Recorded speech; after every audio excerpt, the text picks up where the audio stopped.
Hello viewers, welcome to Salem kitchen. Salem கிச்சனில் இப்போ நம்ம பார்க்க போகிறது வந்து ஆந்திரா குண்டூர் கார சட்னி தான் பார்க்க போகிறோம். அதுக்கு தேவையான பொருள் அப்படின்னு பார்த்தீங்கன்னாக்கா, நம்ம வந்து நாட்டு மிளகாயும் எடுத்துருக்கோம், காஷ்மீரி மிளகாயும் எடுத்துருக்கோம். ஏன்னா காஷ்மீரி மிளகா வந்து உரப்பு இருக்காது, ஆனால் வந்து கலர் கொடுக்கும்.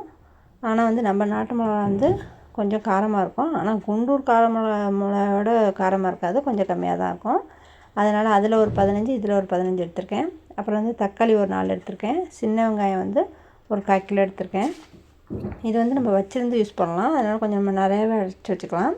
அப்புறம் உப்பு, கொஞ்சம் ஒரு 15 பல்லு பூண்டு, கொஞ்சம் வெல்லம். இதுதான் நம்மளுக்கு தேவையான பொருள்னு பார்த்திங்கன்னா இதுதான். இதை வந்து நம்ம வந்து நல்லா உரிச்சிட்டு கழுவிட்டு அதை வந்து ஒரு மிக்ஸி ஜாரில் சேர்த்துக்கலாம். சின்ன வெங்காயம் வந்து ஒரு 1/4 கிலோ எடுத்து மிக்ஸி ஜாரில் சேர்த்துடலாம். அப்புறம் பாருங்கள், நம்ம தேவையான பொருள் எல்லாத்தையுமே பச்சையாக தான் அரைக்க போகிறோம்.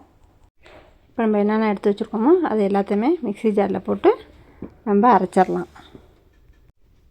இது வந்து நம்ம இட்லி, தோசை, சப்பாத்தி அது மாதிரி எதுக்கு வேணாலும் சாப்பிட்டுக்கலாம், நல்லாயிருக்கும். இதில் வந்து நம்ம வந்து இந்த ஜீரகம் இதெல்லாம் சேர்க்கறதுனால இந்த காரத்தினால நம்மளுக்கு ஒரு எஃபெக்டும் வராது.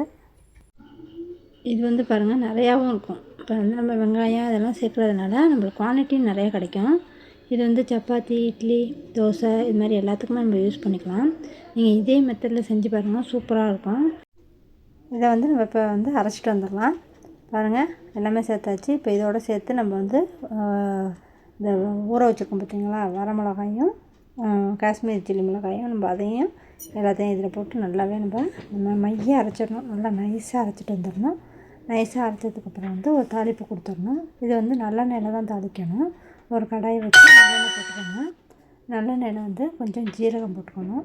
அப்புறம் கடுகு, உளுத்தம்பருப்பு இதை போட்டு நம்ம நல்லா கடுகு வந்து நல்லா பொரிஞ்சிடணும். அப்போ இல்லைனாக்கா கசக்கும். நல்லா படபடன்னு வெடித்ததுக்கப்புறம் நம்ம எடுத்து வச்சுருக்க அந்த கருவேப்பிலையும் போட்டு நம்ம வந்து நல்லா அந்த கருவேப்பிலையும் நல்லா மொறுமொறுன்னு ஆனதுக்கப்புறம் நம்ம அரைச்சி வச்சுருக்கோம் பார்த்திங்களா, அந்த சட்னி எடுத்து இதோட ஊற்றிடணும். இப்போ இது ஊற்றும் போது கொஞ்சம் நல்லாவே வந்து நம்மளுக்கு தெளிக்கும். அதனால் வந்து நம்ம வந்து அடுப்பை வந்து சிம்மில் வச்சுக்கணும். சிம்மில் வச்சுக்கிட்டு நம்ம வந்து இதை ஊற்றிட்டு அடுப்பை வந்து லோ ஃப்ளேமில் வச்சிடணும். வச்சதுக்கப்புறம் பாருங்கள், இது வந்து வெல்லம் வந்து உருகி போச்சு. அந்த வெல்லம் வந்து அதையும் சேர்த்தாச்சு. சூப்பரான ஆந்திரா குண்டூர் கார சட்னி வந்து இப்போ ரெடி ஆகிடுச்சு பாருங்கள். சூப்பராக நீங்கள் இதேமாதிரி செஞ்சு பாருங்கள். தேங்க்யூ.